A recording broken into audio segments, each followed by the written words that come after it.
خواننده صنف دهم مؤسسه تحصیلات میانی عمومی رقم 2 شهر خوجند جمشید نظرов 7 سال این جانب در مرکز تحصیلات ایلوگی ولایت اعضای محفل اختراعکاران میباشد. اعضایان این محفل طرز ساختن هواپیما و نسخه های نقلیات حربی را میآموزند. جمشید مثل چند از اختراعکاران جوان که بعد ختم این مؤسسه در دانشگاه‌های عالی خارج کشور تحصیل علم دارند، ملکه کسبیش را بلند برداشته در آینده برای رشد ساحه آویاسیون کشور سهم گذاشتنی است. هواپیمایی که من ساختم این هواپیمای بی‌سرنشین میباشد. این هواپیما را من در دوام 1 سال و 3 ماه با راهبرم ریموف جال اتایف ساختم. مقصد اساسی من از ساختن چنین هواپیما در آن باشد که ما توانیم نمودهای گوناگونی هواپیماهای بی‌سرنشین را ساخته استفاده بریم.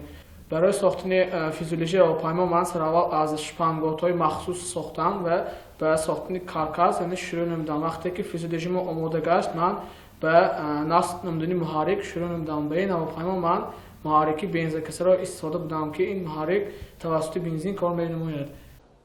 بنا به اطلاع مسئولین در حدود ولایت سوخت 28 مرکزهای تحصیلات ایلوگی عمل می‌کنند که مرکز تحصیلات ایلوگی ولایت سوخت فعالیت آنها را تحت نظارت قرار داده است.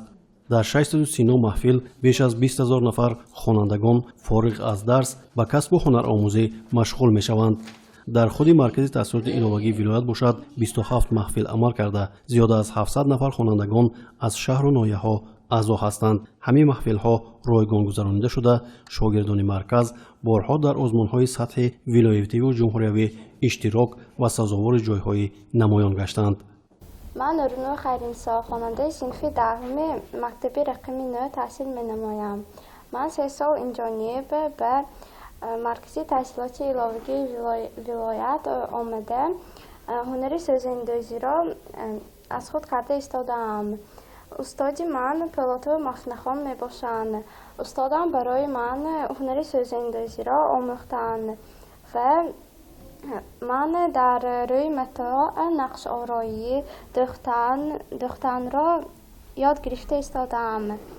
از جانب متخصصان مرکز تحصیلات ایلوگی ولایت در سال 2020 برای یگانه سازی برنامه‌های تعلیمی محفل‌ها از جمله کامپیوتری، برندگی دوزندگی، هنرهای مردمی، سوزنی دوزی، گلدوزی کامپیوتری، بوفندگی، قالین بوفی، زبان‌های روسی و انگلیسی و خطایی، اکولوژی نورس، روزگارداری و رسمکشی برنامه یگانه تعلیمی برای 3 سال تهیه گردیده دسترس همین مرکزهای تحصیلات ایلوگی شهر و ناحیه‌ها گشته است.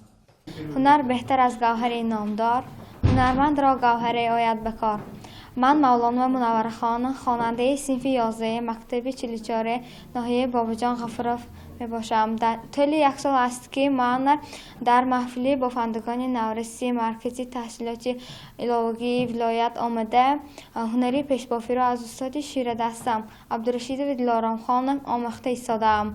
من مینداره خود را به سوگزار صلح وحدتی ملی پیشوای ملت محترم امامعلی رحمان میرسانم.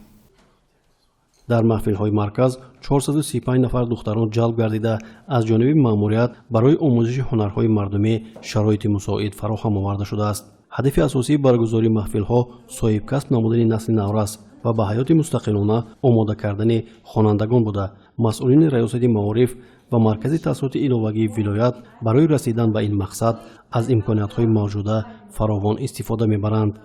محفلچیان ما اساساً به آزمون‌های ولایتی اشتراک می‌کنند. مثلا آزمون فروغ صبحی دانایی کتاب است. آزمون‌های محفل سال که ما همین سال این محفل‌ها تأسیس دادیم که در محفل سال این آزمون مرکزهای تحصیلات ایلوگی میباشند که همه راهبران محفل‌ها ملکه دانش خود را سنجیده ایستادند که از حاضر باشد ما از بخش روزگارداری کدبانه بهترین، بافندگی و بافنده بهترین، سرودی یکه و از آواز طلایی، ادرس و اطلس به ادرس زیبنده من آزمون‌های ولایتی ما همین سال گذراندیم که جنبستش 25 دکتر در مرکز تحصیلات ایلوگی گذرانده می شود.